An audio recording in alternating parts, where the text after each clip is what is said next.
रियो ने अंश बनकर नंदिनी को डरा दिया है। नंदिनी के मुंह से सच्चाई निकल चुकी है। तुलसी ने अंश पर गोली चलाई थी। जी हाँ दोस्तों, क्योंकि सास भी कभी बहू थी का आने वाला ट्विस्ट बहुत ही इंटरेस्टिंग और जबरदस्त होने वाला है। दोस्तों, यहाँ पर नियति जब रियो के साथ सफाई कर रही होती है, तब रियो को डायरी में अपने पापा यानी अंश की तस्वीरें मिलती हैं। वह देखता है कि वह बिल्कुल उसी की तरह दिखते हैं, यानी रियो अपने पापा की तरह ही दिखता है।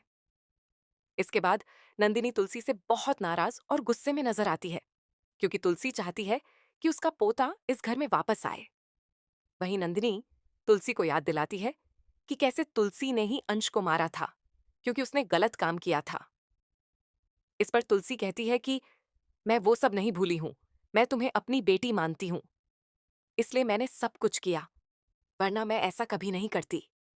तुलसी कहती है कि अंश को उसके गलत कामों की सजा मिली थी। इसके बाद नंदिनी कहती है कि आपको मुझे और रियो में से किसी एक को चुनना होगा। नंदिनी बहुत नाराज है। इसी बीच साहिल भी वापस लौट आता है, जिससे सब लोग बहुत खुश हो जाते हैं। वहीं तुलसी बंटवारे की बात करती है, जिसे सुनकर सब लोग हैरान हो जाते हैं।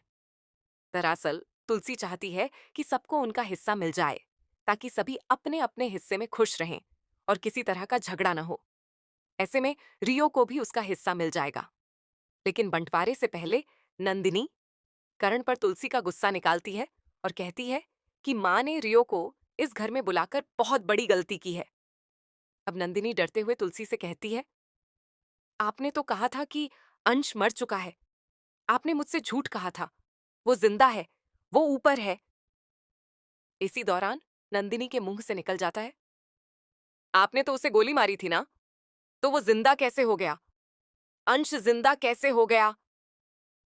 लेकिन आपको बता दें कि वह अंश नहीं बल्कि रियो है, जो बिल्कुल अपने पापा की तरह बनकर आया है, ताकि नंदिनी डर जाए और उसके मुंह से सच निकल जाए कि आखिर अंश यानी रियो के पापा की मौत कैसे हुई थी। इस सच को करण छुपा रहा था, लेकिन अब यह सच सामने आ चुका है और पूरा परिवार यह देखकर हैरान है कि रियो बिल्कुल अंश की तरह दिखता है। अब रियो अपने पापा की तस्वीर लेकर आने वाला है। वहीं तुलसी यह देखकर बहुत शॉक हो जाएगी। तुलसी को उसकी सजा मिल चुकी है, लेकिन अब नंदिनी इस घर में नहीं रहने वाली और घर छोड़ने की बात करती नजर आएगी। तब रियो कहेगा, आप यहीं रहिए, मैं यहां से चला जाता हूं। इसके बाद रियो तुलसी से सवाल करेगा कि आपने ऐसा क्यों किया था। हालांकि तुलसी चुप रहेगी, लेकिन नंदिनी और बाकी परिवार वाले रियो को बताएंगे कि अंश कैसा इंसान था और उसने नंदिनी के साथ कैसी घटिया हरकत की थी। अब देखना यह होगा कि क्या यह सच जानने के बाद रियो को एहसास होगा कि उसके पापा गलत इंसान थे, या फिर वह अभी भी तुलसी को ही दोष देगा और इस घर पर अपना गुस्सा निकालेगा। तो दोस्तों, आप इस आने वाले जबरदस्त ट्विस्ट को देखने के लिए कितने एक्साइटेड हैं? हमें कमेंट करके जरूर बताएं। क्या आपको लगता है कि रियो भी अपने पापा की तरह गलत हरकतें करेगा, या फिर वह एक अच्छा इंसान निकलेगा? ऐसी ही टीवी की लेटेस्ट अपडेट्स जानने के लिए चैनल को सब्सक्राइब करना ना भूलें।